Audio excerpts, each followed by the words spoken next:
வணக்கம்.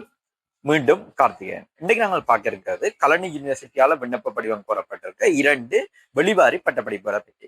ஒன்று bachelor of business management, அதே மாதிரி 2வது பேச்சுலர் ஆஃப் காமர்ஸ், பிகாம் சொல்ற எக்ஸ்டர்னல் டிகிரி.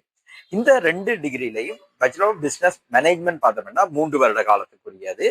ஒட்டுமொத்தமான கட்டுப்பணமாக இதற்கான கட்டுப்பணம் 2 லட்சமாகவும், பேச்சுலர் ஆஃப் காமர்ஸ் பிகாமுக்குரியது 4 வருட டிகிரியாகவும், இதுக்கான கட்டுப்பணம் 3 லட்சமாகவும் இருக்குது.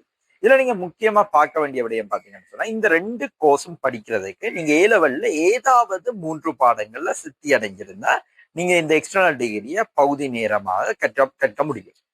குறிப்பா இதுல நீங்க பாத்தீங்கன்னு சொன்னா, உங்களுக்கு ஏ லெவல் இல்லை என்றால் கூட NVQ லெவல் 5 அப்படி இல்லையா 15 கிரெடிட்ஸை கொண்ட ஏதாவது ஒரு NVQ 4 லெவல் கோர்ஸ், அப்படி இல்லைன்னா SLQF லெவல் 2க்கு ஈக்குவலான ஏதாவது ஒரு கோர்ஸ் நீங்க முடிச்சிருந்தீங்கன்னா, நீங்க ஏ லெவல் இல்லைன்னா கூட இந்த கோர்ஸை நீங்க ஃபாலோ பண்ண முடியும்.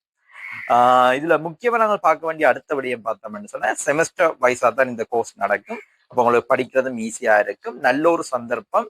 ஏ லெவல்ல ஏதாவது ஒரு 3 பாடங்களை பாஸ் பண்ணி என்னால் ஒரு கற்க நிறைய தொடர முடியலை, நான் ஒரு பட்டப்படிப்பை முடிக்கலைன்னு நினைக்கிறவங்களுக்கு இது ஒரு நல்ல வாய்ப்பு அமையும். அதுலயும் குறிப்பா இதுல அடுத்த ஒரு விஷயத்தையும் சொல்லணும். 2024ஆம் ஆண்டு ஏ லெவலுக்கு தோற்றி 3 பாடங்கள்ல சித்தியடைந்த மாணவர்கள் கூட இந்த எக்ஸ்டர்னல் டிகிரிக்கு அப்ளை பண்ணலாம். வளமையா ஜெஃப்னா ஈஸ்டர்ன் யூனிவர்சிட்டியால எக்ஸ்டர்னல் டிகிரி கால் பண்ணிக்கல, அந்த வருடத்துக்குரிய மாணவர்கள் அவங்க உள்ளிருக்கிறது இல்லை. ஆனால் இங்க உங்களுக்கு உள்ளிருப்பு சான்ஸ் இருக்குது. கடைசி விஷயம் பார்த்தோம்னா, இது இங்கிலீஷ் மீடியம் கோர்ஸ்.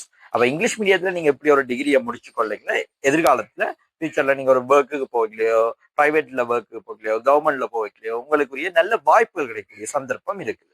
அப்ப இதை நீங்க குறிச்சு கொள்ளுங்கன்றதை கேட்டுக்கொள்றேன். கடைசி விஷயமா வாரன், ஏன் நான் இந்த கலனி யூனிவர்சிட்டியை முக்கியத்துவப்படுத்தி இந்த எக்ஸ்டர்னல் டிகிரி பற்றி உங்களோட கதைக்கிறேன்னு சொன்னால், அதுல முக்கியமான விடயம் இருக்கிற ஒரு விஷயம் என்னன்னு சொன்னால், கலனி யூனிவர்சிட்டியில எக்ஸ்டர்னல் டிகிரி என்றது கொஞ்சம் மற்ற யூனிவர்சிட்டிஸை விட சரியான டைமிங்ல முடிகிறதாகவும், ஒழுங்கான முறையில வகுப்புகள் பரீட்சைகள் நடைபெற ஒரு இடமாகவும், 3வது விடயமா பார்த்தோம்னு சொன்னா, போக்குவரத்து வசதிகள் அடிப்படையில இலகுவா நீங்க அடையக்கூடிய இடத்துலையும் ஒரு பரீட்சைக்கோ அல்லது நீங்க ப்ராக்டிக்கல் கிளாஸஸுக்கோ போயிட்டு வர இலகுவாகவும் இருக்கு. இந்த சந்தர்ப்பத்தை பயன்படுத்திக் கொள்ளுங்க. இதை பற்றின தகவல் மெட்டாக்களுக்கு கொண்டு போய் சேருங்கன்னு கேட்டுக்கொள்றேன். நன்றி, வணக்கம்.